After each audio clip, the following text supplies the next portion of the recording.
ia mempunyai petani-petani dan penjaga-penjaga kebun anggur. Haleluya ya, luar biasa sekali Tuhan memakai Raja Uzia pada waktu itu. Dan dia juga mempersiapkan militer pada waktu itu, sehingga negara itu menjadi kuat karena mempunyai pasukan yang elit, yang hebat, dan berhasil mengembangkan teknologi militer yang canggih pada zamannya ya. Boleh kita baca itu di ayat 15 dan sampai ke 15 ya. Setelah itu Uzia mempunyai tentara yang sanggup berperang, yang maju berperang dalam laskar-laskar menurut jumlah anak buah yang dicatat oleh Panitera Yel dan penata usaha Masea. Boleh nanti kita baca ya Bapak Ibu jemaat Tuhan, bagaimana Tuhan memakai Raja Uzia pada waktu itu. Dia diberkati luar biasa selama usia 52 tahun. Tapi tahu Bapak Ibu apa yang terjadi di akhir kehidupan Raja Uzia ini?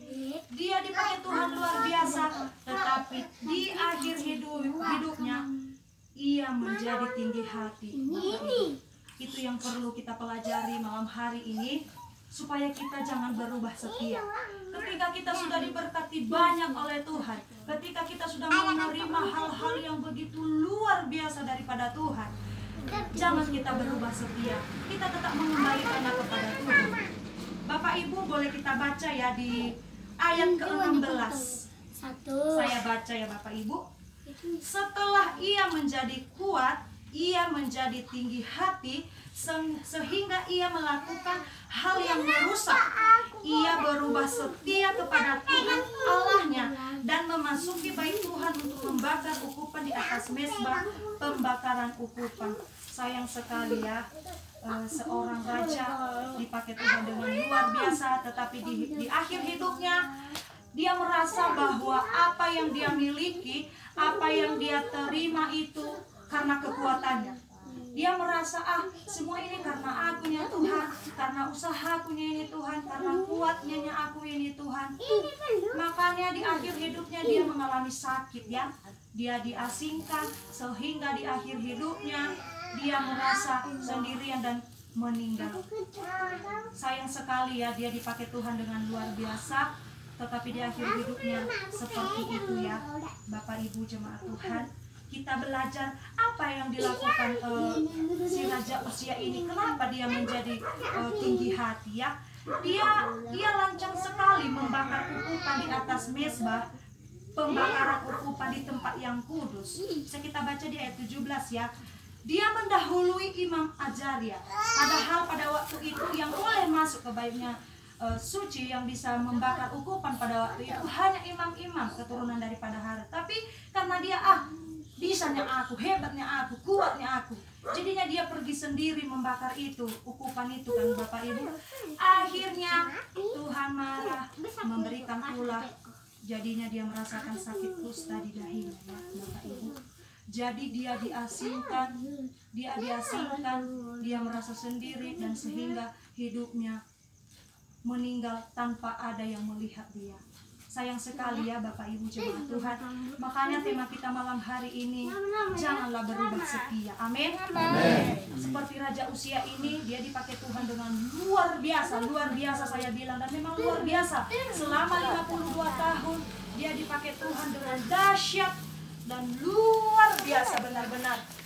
Segala Zakaria yang mengajarnya supaya takut akan Allah, dan selama ia mencari Tuhan, Allah membuat segala usahanya berhasil.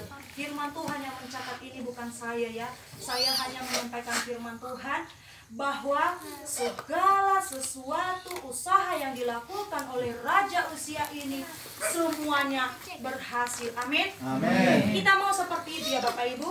Amin. Kita mau segala usaha yang kita lakukan, apapun yang kita lakukan, Tuhan buat berhasil. Kita ambil sisi positif dari kehidupan Raja Uzia ini. Selama ia hidup, ia memperhatikan Tuhan. Selama ia hidup, ia mengandalkan Tuhan. Selama ia hidup, apapun yang dia lakukan, dia kembalikan sama Tuhan. Dia tidak melakukannya sendiri. Ini karena hebatnya aku Tuhan, karena pikiran saya ini Tuhan. Tidak.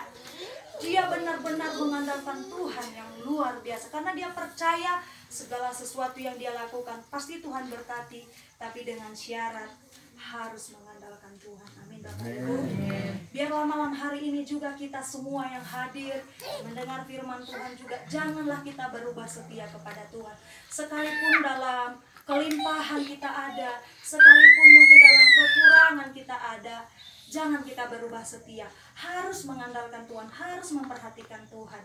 Jadi ketika bangun tidur, ingatlah kepada Tuhan bahwa sepanjang malam Tuhan sudah lindungi, dan sepanjang hari ini juga Tuhan akan serahkan hidup kami. Segala sesuatu yang kita lakukan, mari kita perhatikan Tuhan. Amin Bapak Ibu. Raja Uzia ini adalah dia mengikuti sikap daripada ayahnya. Ayahnya dulu mencari Tuhan. Dia mencari Tuhan selama ia hidup, tapi di akhir hidupnya juga dia mengalami hukuman Bapak Ibu. Sayang sekali ya. Begitu juga dari kehidupan Raja Uzia ini, dia dipakai Tuhan luar biasa, tetapi di akhir kehidupannya firman Tuhan mencatat ia menjadi kuat dan ia menjadi tinggi hati.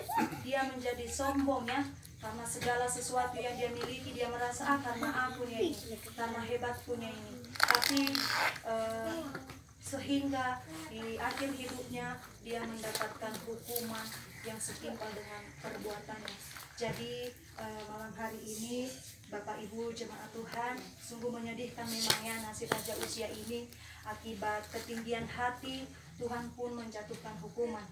Uzia lupa, tidak belajar dari sejarah pendahulunya, termasuk ayahnya sendiri, untuk tidak bersikap sombong dan tinggi hati di hadapan Tuhan. Tuhan senang ketika kita merendahkan diri di hadapan Tuhan, dan kita pun jangan berubah setia. Amin Bapak Ibu. Ya, kesimpulannya malam hari ini bahwa segala sesuatu berkat Tuhan, baik berupa keuangan, jabatan, karir, kesembuhan, penyakit, apapun yang sudah Tuhan beri bagi kita, berkat-berkat yang luar biasa sekalipun, jangan berubah setia. Amin Bapak Ibu. Haleluya. Firman Tuhan yang sangat singkat saya bawa malam hari ini, saya percaya boleh tertanam di setiap hati kita, boleh berbuah, dan mari kita mengaplikasikannya. Kita ambil sisi positif dari kehidupan Raja Uzia ini. Jangan kita ambil sisi negatifnya, tapi kita ambil sisi positifnya, bagaimana ia selama hidupnya dia mencari Tuhan. Amin. Haleluya. Saya mengakhiri, kita angkat pujian kita bagi Tuhan.